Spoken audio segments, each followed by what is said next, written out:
గోవిందాయ నమః. ప్రతిరోజు కూడా నిత్య పూజలో భగవంతుడికి పూజా మందిరంలో నైవేద్యం సమర్పిస్తాం మనం.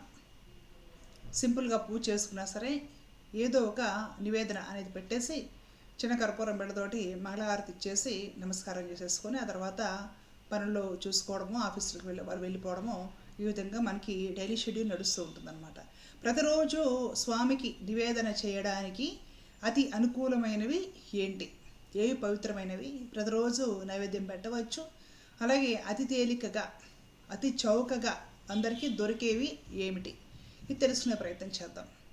ధనవంతులు అనుకోండి రకరకాలు డ్రై ఫ్రూట్స్ అని ఎన్నో ఉంటాయి, ఏవో నైవేద్యాలు పెట్టేసుకుంటారు, తినేస్తారనమాట.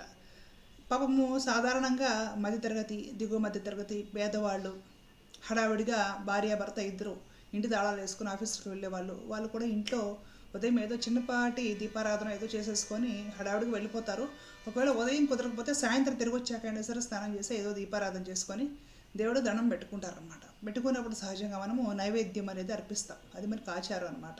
అయితే కుదరక ఒక్కొక్కసారి ఇంట్లో ఏం లేనప్పుడు, లేకపోతే కొందరు పాపం పేదవాళ్ళు అయి ఉండి, దిగువ మధ్య తరగతి వాళ్ళు అయి ఉండి ఎలాంటి నైవేద్యాలు ప్రతిరోజు పెట్టవచ్చు, చాలా తేలిగ్గా దొరికే విధంగా, అలాగే అతి ఉత్తమమైనవి, నాణ్యమైనవి, పవిత్రమైనవి తెలుసుకునే ప్రయత్నం చేద్దాం. ఈ టాపిక్లోకి వెళ్ళే ముందు ఒక్క విషయం గుర్తుపెట్టుకోండి. ఇంట్లో పూజా మందిరంలో మీకు దేవుడి ఫోటోలు లేదా దేవుడి పటాలు ఉంటే, లేదా పిఓపితో చేసిన దేవుడి బొమ్మలు, లేకపోతే ఇప్పుడు మార్బుల్ పౌడర్స్ వాటితో తయారు చేస్తున్న రకరకాల ముద్దుగా ఉండే దేవుడి బొమ్మలు కూడా తెచ్చిపెట్టుకుంటారు అన్నమాట. అలాంటి దేవుడి బొమ్మలు కానివ్వండి, కింద బౌల్గా ఉంటాయి, ఏంటి పిఓపితో చేస్తే అలాంటి బొమ్మలు, అవి ఉంటేనే నేను చెప్పే నైవేద్యాలు. అలా కాకుండా ఏదో అంగుష్ట మాత్రం ఉండి ఏదో కొంచెం చిన్నవి ఇత్తడిలోనో అట్లాగా రాగిలోనో వెంటలోనో చిన్నవి ఉన్నా కూడా పర్వాలేదు, జరుగుతుంది.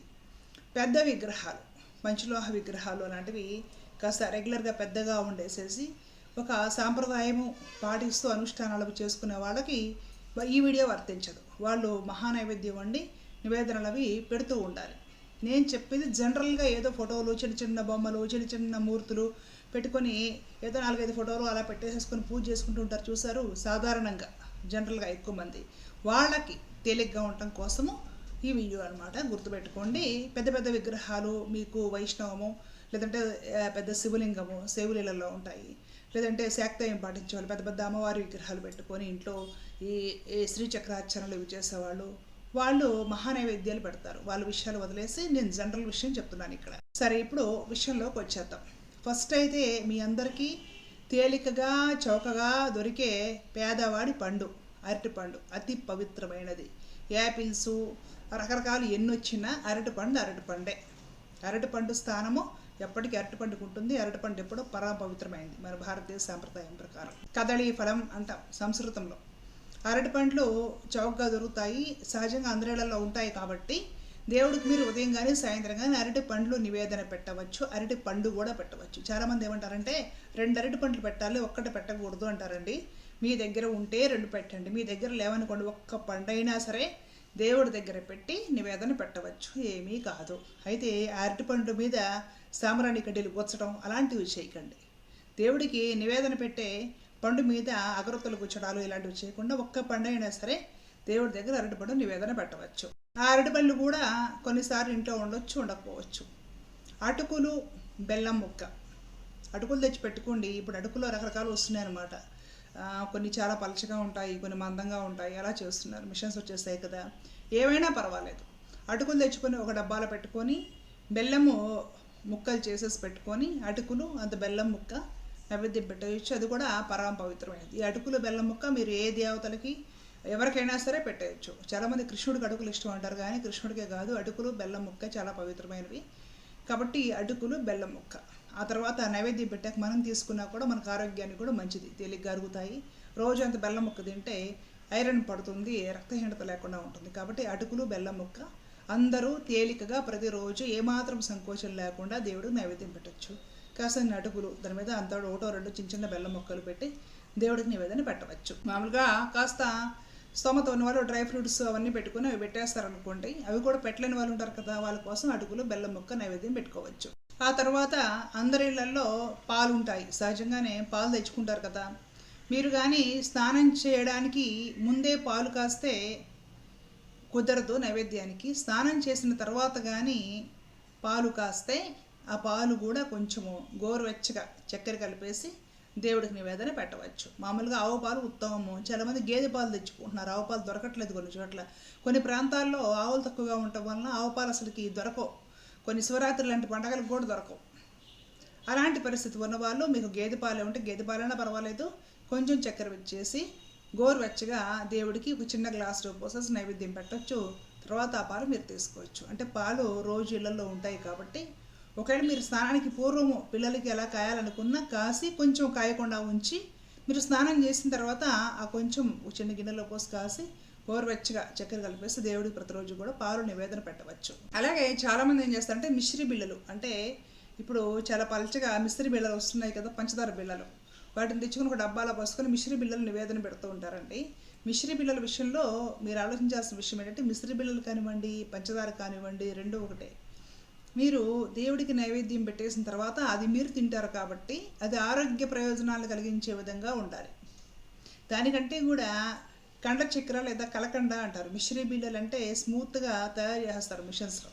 మరి దాంట్లో కొంత ఇప్పుడు పంచదార తయారు చేసేస్తే ఎట్లాగో పంచదార హెల్త్కి మంచిది కాదంటారు షుగర్. మిశ్రీ బిళ్ళలు కూడా అంతే. దానికంటే కూడా ఈ కలకండ గడ్డలు అని ఉంటాయన్నమాట. అంటే అవి కొంచెము ముడిగా ఉంటాయి. కలకండ గడ్డలు అంటారు అన్నమాట. పటికే బెల్లం అని కూడా పిలుస్తారు. సో ఆ కలకండ గడ్డలు కూడా తెచ్చుకొని కలకండ గడ్డలు కొంచెం కొంచెంగా ముక్కలు కొట్టుకొని కలకండ గడ్డలు కూడా చిన్న ముక్క ప్రతిరోజు నైవేద్యం పెట్టేయచ్చు. అటుకులతో కలిపి పెట్టేయచ్చు, అటుకులు లేకపోయినా మామూలుగానే పెట్టేయచ్చు. ఈ కలకండ గడ్డ పాత రోజుల్లో ఏం చేసేవాళ్ళంటే మధ్యాహ్నం కానీ అట్లా భోజనం అయిపోయిన తర్వాత ఆ భోజనం తర్వాత స్వీట్స్ తినే అలవాటు ఉంటుంది కదా, స్వీట్ తినకుండా ఈ కలకండ గడ్డ ఈ నోట్లో బొగ్గను పెట్టుకొని తీయటి ఊట మింగుతూ ఉండేవాళ్ళు అనమాట. దానివలన భోజనం చాలా తేలిగ్గా అరుగుతుంది అనేసి అంటారు. మన పెద్దలు అలా చేసేవాళ్ళు. మధ్యాహ్నం భోజనం అయ్యాక దేవుడి దగ్గర నైవేద్యం పెట్టిన కలకండ గడ్డలు ఒక బాటిల్లో వేసుకొని జాడీలో అది బొగ్గను పెట్టుకునేవాళ్ళు.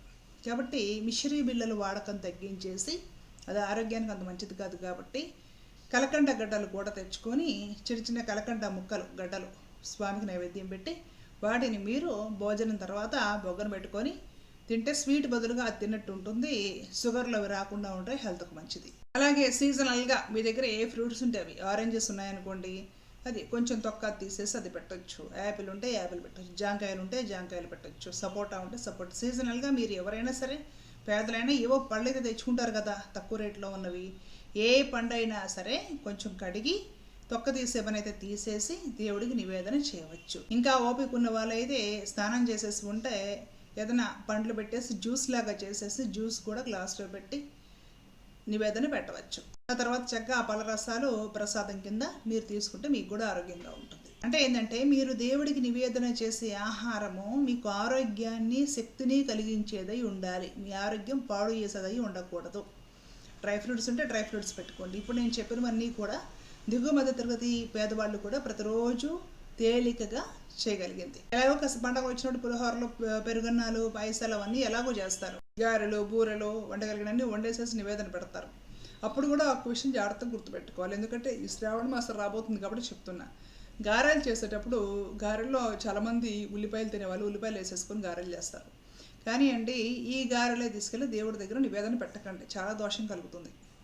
ఉల్లిపాయలు లేకుండా గారెలు చేసి దేవుడికి పెట్టండి. ఉల్లిపాయలు వేసుకొని తినాలని ఉందనుకోండి, ఉల్లిపాయలు కలపకుండా గారెల పిండి వేస్తారు కదా, ముందు ఒక 4-5 ఉల్లిపాయలు లేకుండా ఒక వాయ వేసి వాటిని తీసి దేవుడికి పెట్టిన తర్వాత మిగతా పిండిలో మీరు ఉల్లిపాయలో ఏమేమి కలుపుకుంటారో కలుపుకొని దేవుడికి పెట్టండి. ఉల్లిపాయలు వేసిన గారెలు సాత్విక దేవతలకి నివేదన పెట్టకూడదు. కొన్ని గ్రామ దేవత అర్చనల్లో, కొన్ని రకాల తంత్ర సాధనల పూజల్లో వాటిలో వేస్తారు, ఉల్లిపాయలు వేస్తారు, మాంసం కూడా పెడతారు. అది వేరే విషయం. నేను చెప్తుంది గృహ అర్చన, ఇంట్లో చేసుకునే నిత్య పూజలో సాత్విక దేవత ఆరాధనలో ఉల్లిపాయలు, వెల్లుల్లిపాయలు నిషేధం. కాబట్టి గారెల్లో ఉల్లిపాయలు వేసేసి దేవుడికి నివేదన పెట్టడము నిషేధం. కాబట్టి చాలా తేలికగా పేదవాళ్ళకు కూడా ఇంట్లోనే ఉండే బెల్లము, అట్లాగే అటుకులు, అలాగే అరటిపళ్ళు, పటికే బెల్లం గడ్డలు ఇలాంటివి ఉంచుకొని ప్రతిరోజు కూడా నివేదన పెట్టచ్చు. మీ దగ్గర ఏ ఫ్రూట్స్ ఉంటే ఆ ఫ్రూట్స్ నివేదన పెట్టచ్చు. పండగలప్పుడు మీ శక్తి సామర్థ్యాన్ని అనుసరించి చేసుకోగలనన్నీ చేసుకోండి. పెద్ద నివేదన పెడితే భగవంతుడు ఏమి పొంగిపోయి నాకు ఫుల్ మీల్స్ దొరికిందిలే అనేసి ఆనందించేది ఏమి ఉండదు. మన శ్రద్ధను అనుసరించి భగవంతుడు చూసేది మన శ్రద్ధాభక్తులను మాత్రమే. ఎప్పుడు గారెలు చేసిన వాటిలో ఉల్లిపాయలు కలిపి